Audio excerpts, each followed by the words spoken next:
বন্ধুরা সকলকে অনেক অনেক স্বাগত জানাই আমার এই ভিডিওতে। আমি ডালপুরি কিভাবে বানাচ্ছি সেটাই এই ভিডিওতে শেয়ার করছি। চলুন দেখায় কী কী লাগবে। ডালপুরি লাগবে রসুন, লঙ্কা আর আদা মশলা হিসাবে, আর ডাল তো লাগবে। এটা হচ্ছে ছোলার ডাল। ছোলার ডাল আমি সেদ্ধ করে নিয়েছি। আর এই কড়াইয়ে সর্ষে তেল একটু গরম করে নিচ্ছি। গরম হয়ে গেলে কড়াইয়ে সর্ষে তেল গরম হয়ে গেলে ওই যে মশলাগুলো নিয়েছিলাম না, ওটাকে বেটে নিয়েছি শিলনোড়ায়। আর বেটে নিয়ে এবারে ভালো করে ভেজে নিচ্ছি।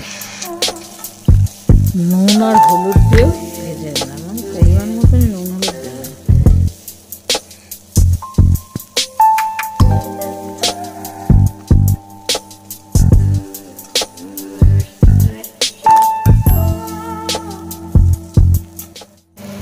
আর এই যে আমার ভাজাও হয়ে গেছে, হালকা হালকা তেল ছেড়ে দিয়েছে, গন্ধটা চলে গেছে। এবারে আমি ওই সেদ্ধ ডালটা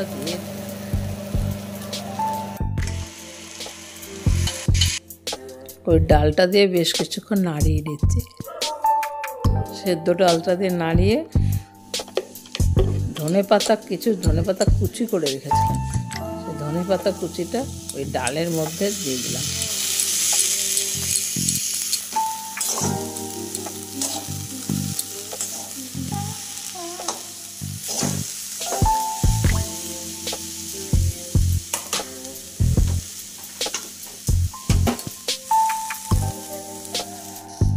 ঠান্ডা হয়ে গেলে এই যে এইভাবে মেখে নিয়েছি, হাত দিয়ে মেখে নিয়েছি ভালো করে। আর এদিকে আটাও মেখে নিয়েছি, শুধু জল দিয়ে মেখেছি আটাটা। এই ডালের ফুটটা আমি এই লেচির মধ্যে এইভাবে সব ঢুকিয়ে দিচ্ছি, যতটা মানে পেরেছি চেপে চেপে ঢুকিয়েছি। আর এইভাবে এবার বন্ধ করে দিয়েছি। এইভাবে আমি যতগুলো আটা আছে না, সবগুলোতে এইভাবে আমি সব ডালের ফুট ঢুকিয়ে বন্ধ করে দিয়েছি লেচিগুলো।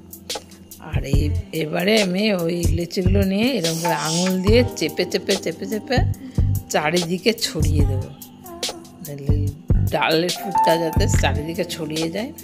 আঙুলের সাহায্যে করলেই বেশি ভালো হবে। এটা হাত বেলনা দিয়ে করলে অতটা ভালো হবে না, ফেটে যাওয়ার সম্ভাবনা আছে। এই যে প্রত্যেকটা লেচিকে আমি সুন্দর করে বড় করে নিয়েছি, লুচির আকারে করে নিয়েছি। আর সামান্য একটু বেলেছি, বেশি বেলিনি, কিন্তু একেবারে মানে একবার ঘুরিয়েছি এরকম। আর এইদিকে কড়াইয়ে তেল গরম হয়ে গেছে, তেলে লুচি যেমন করে ভাজে ওইভাবে ভেজে নিচ্ছি।